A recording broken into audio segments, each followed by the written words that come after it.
What's going on, guys? Ben with liftedimports.com. Today we're going to talk about cutting your bumpers on your lifted Subarus, whether that's a good idea for you or not. I'm going to explain why I did it. I'm going to explain some of the reasons why you might consider doing it, and hopefully just point you in the right direction before you make that permanent decision to take the Dremel to your bumper and forever change it. Before we jump into that, make sure that you're subscribed to the channel, like the video, leave me a comment, say what's up, and you are more than welcome to head over to the liftedimports.com website to check out more articles and build features of other people and their lifted Subarus to get some inspiration as you embark on this journey of modifying your Subaru for off-road use. Okay, so let's go ahead and jump into it. Why in the world would you ever take a perfectly good bumper and cut it in half and cut the bottom part off? One of the biggest benefits to doing that, if you remove the lower portion of the bumper, you can in fact increase your approach angle, which means you can drive the vehicle up obstacles that are much steeper without coming in contact with the lower portion of the bumper. Now, there are definitely still things that you can hit underneath the bumper. There's, you're still going to have your stock crash bar, your radiator support, and all those different things are going to still be there. But if you get rid of that lower part of the bumper, you definitely have a lot more clearance for going up things and going down things. Now, the next reason that you might want to consider cutting your bumper is if you need to fit a bigger tire. I have a 29-inch mud terrain tire, and I've got a cut bumper. I would have had a very, very difficult time trying to fit these tires on this car. The bumper originally came down and would have contacted the tires right about here. I could have, used a heat gun maybe to massage some of the bumper material out of the way. Could have done a lot of things, but ultimately I felt that just cutting the bumper was probably the right decision, and it definitely was. In my opinion, it turned out to be the right way to go, because I ultimately ended up going with a tube bumper to replace the factory plastic bumper skin. Which brings me to my next point. Another huge reason why you'll see people chopping their bumpers off is because they have plans to either custom fabricate or purchase an aftermarket bumper that's specifically for off-road use. It's very difficult to fit a bumper onto these cars without modifying that bumper by usually cutting it in half and giving a place for the new tube bumper to mount up properly. So those would be the three major reasons why you would want to cut the bumper. It all seems great, seems like, oh, no problem at all, but there are some downsides to it. So the first downside, if you chop your bumper in half and you hack it up with the, with the Sawzall or the Dremel, it will absolutely change the aerodynamics of the vehicle. So your car was designed specifically by engineers who study this stuff all day. It's what they do. They make lots of money because they know how this stuff works. And so they designed your vehicle to be a certain shape that not only looks good, but that also guides air around the vehicle in a very specific way in order to help reduce the loss of fuel economy.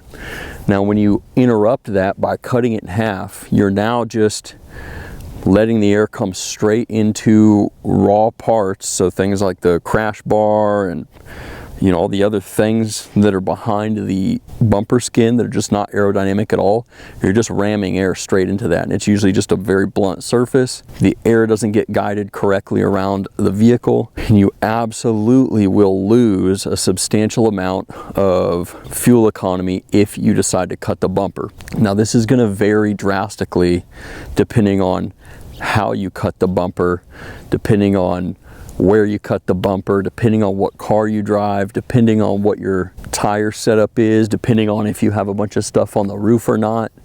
But in my experience, the bumper cut actually killed more fuel economy than the bigger tires did in my case. I would say that the bumper cut probably dropped my fuel economy easily by 2 miles to the gallon on average. That's obviously going to vary pretty widely depending on how you're driving, what the wind is like, and things of that nature. But right now, it's not uncommon for me to only get between 20 to 23 miles to the gallon, and pretty often it's just about 21 is probably what I get in this car, all things being equal. Now the other downside is once you chop the bumper off, you're now going to have to figure out how to clean up some of the exposed things that you've now just opened up to the elements. So you might have some different wiring harnesses or different components that were behind the lower portion of the bumper skin that are now just exposed to things like dirt, rocks, sand, you know, things that you might kick up with your tires. Now you got to figure out what you're going to do with those things. Something that you can do is if there's any exposed wiring, you can figure out a way to tuck it up out of the way. You can wrap it in some different types of tape that can help protect it. In my case, one of the biggest things that I experienced after I cut the bumper was I now had a huge windshield washer reservoir that was just there. It was just hanging out. It's this huge box. I don't know if you're familiar with what they look like, but not only was it exposed and just there waiting to get ripped out by a branch, but it just looked hideous. It looked horrible. So you're gonna have to figure out what you want to do about things like that. And I'll share with you real quick just what I did, and this is a really, really tacky fix. But I just took a bicycle water bottle because it already had a mount, right? So like bicycle water bottles, they have the mount that you attach to your bicycle, and then you can just put the water bottle in it.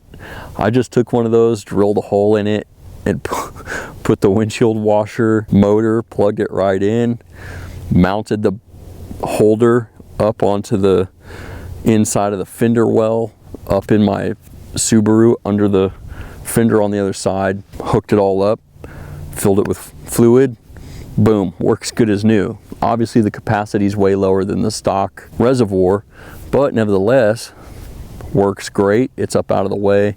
But that's just one example of things that you might run into where you're going to have to make sure that you know what to do with these different parts when you get up under there. It's going to vary depending on what Subaru you own and what trim level and all that type of thing. There might be different things that you're going to have to figure out. But I would recommend looking under there ahead of time and making sure you know what you're getting into. Now, another downside of cutting the lower portion of your bumper off, doing a bumper cut, is that you're almost always going to lose your fog lights. I lost my fog lights when I did it. I ended up using that wiring and running some aftermarket LED lights behind the grille. If you run a base model that didn't have fog lights, no harm, no foul. But if you have a premium trim level or anything above that, you're going to be sacrificing your fog lights. That may or may not be a big deal to you. I know for some people, like me, we could care less. But for others, that's going to be a big thing that you really don't want to sacrifice, and I get that, and that's totally okay.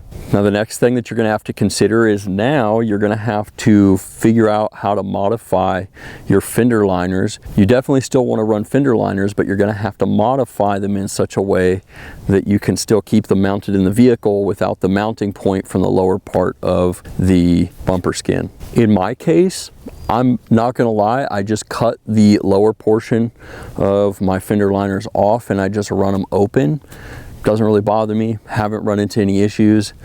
The back part of the wheel well is still protected by the fender liner, which means that I'm keeping the rocks and the dirt still out of the main wiring loom that goes into the doors, so no issues there.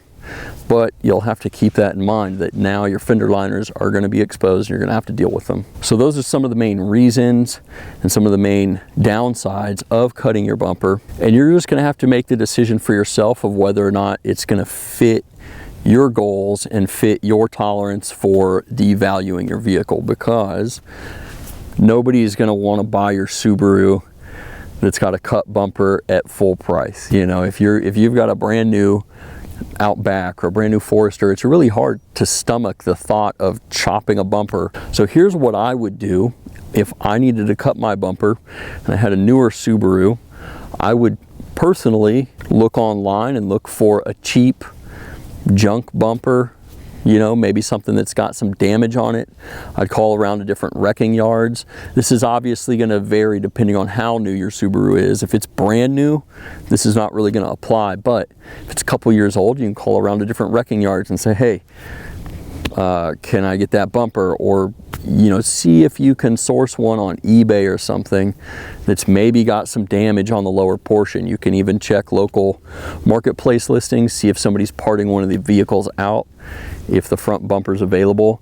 Buy that and cut that so that you can run it and not worry about it while you store your stock original bumper. That way, if you ever decide you want to go back to having a non-cut bumper, or if you plan to sell the car, you can absolutely take that old bumper, reinstall it. No one will ever know that you were a complete degenerate and chopped your bumper in half. So all that being said, I absolutely feel like my Subaru gained a lot of capability after I cut the bumpers and wasn't worried anymore about ripping them off.